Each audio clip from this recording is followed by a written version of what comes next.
कौन है रेस्टू उर्फ अभिलाषा चौधरी, जो आईएएस बनना चाहती थी फिर बीजेपी से जुड़ी, कैसे बन गई हनी ट्रैप की मास्टरमाइंड। नमस्कार, आप देख रहे हैं चौथा खंबा। मैं हूं ऋतिक पांडे। इंदौर में शराब कारोबारी ठाकुर को धमकाने से जुड़े हनी ट्रैप पार्ट 2 मामले में पुलिस ने सागर निवासी रेशु उर्फ अभिलाषा और इंदौर पुलिस की इंटेलिजेंस विंग में पदस्थ हेड कांस्टेबल विनोद शर्मा को गिरफ्तार कर लिया है। जांच एजेंसियों को रेशु के दिल्ली में एक केंद्रीय राज्य मंत्री से करीबी संबंधों की भी जानकारी मिली है।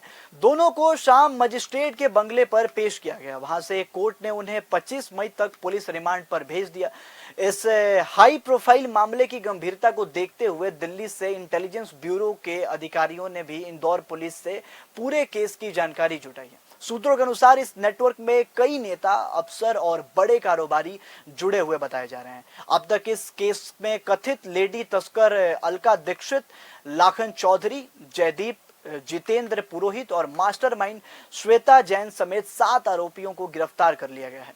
जांच में सामने आया कि भोपाल के चर्चित हनी ट्रैप पार्ट 1 यानी कि मामले की मुख्य आरोपी श्वेता जैन के साथ मिलकर रेशु उर्फ अभिलाषा कई प्रभावशाली लोगों के संपर्क में थी। बताया जा रहा है कि उसका नेटवर्क सागर, भोपाल, उज्जैन, इंदौर से लेकर दिल्ली तक फैला हुआ था। रेशु सागर में भाजपा के अनुसूचित जाति जनजातीय मोर्चा की नगर अध्यक्ष भी रह चुकी थी।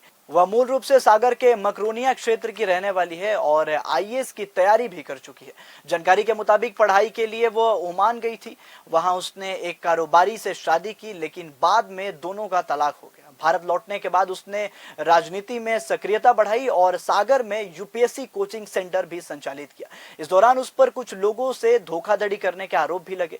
सूत्रों के अनुसार सागर में एक विधायक से नजदीकियों को लेकर रेशु चर्चा में आई थी। बताया जाता है कि विधायक की पत्नी और परिजनों ने सार्वजनिक रूप से उसे फटकार भी लगाई थी। इसके बाद वो मकरोनिया क्षेत्र में कई संदिग्ध और आपराधिक पृष्ठभूमि वाले लोगों के संपर्क में भी आ गई। कोविड काल में वो कई भाजपा नेताओं और एक विधायक के साथ सामाजिक गतिविधियों में भी सक्रिय दिखाई देती है। उस दौरान उसकी तस्वीरें और वीडियो इंटरनेट सोशल मीडिया पर वायरल हुए थे, जिससे उसकी राजनीतिक पहुंच को लेकर चर्चाएं तेज हो गई थी। वो विधानसभा चुनाव लड़ने के लिए अपने होर्डिंग्स भी लगवा चुकी थी। चर्चा ये भी हो रही थी कि भोपाल के एक बड़े भाजपा नेता के संपर्क में आने के बाद उसने नरियावली विधानसभा सीट से चुनाव लड़ने की तैयारी शुरू कर दी थी। क्षेत्र में होर्डिंग्स लगवाकर उसने अपनी राजनीतिक मौजूदगी दर्ज कराई थी। हालांकि वर्ष 2018 के विधानसभा चुनाव में भाजपा ने प्रदीप लारिया को प्रत्याशी बना दिया और उसकी राजनीतिक महत्वाकांक्षाएं अधूरी रह गई। फिलहाल इंदौर पुलिस पूरे नेटवर्क की कड़ियां जोड़ने में जुटी हुई है। हालांकि पुलिस ने आधिकारिक रूप से किसी बड़े खुलासे की पुष्टि नहीं की है, लेकिन मामला सामने आने के बाद सागर के राजनीतिक और प्रशासनिक हलकों में हलचल तेज हो गई है।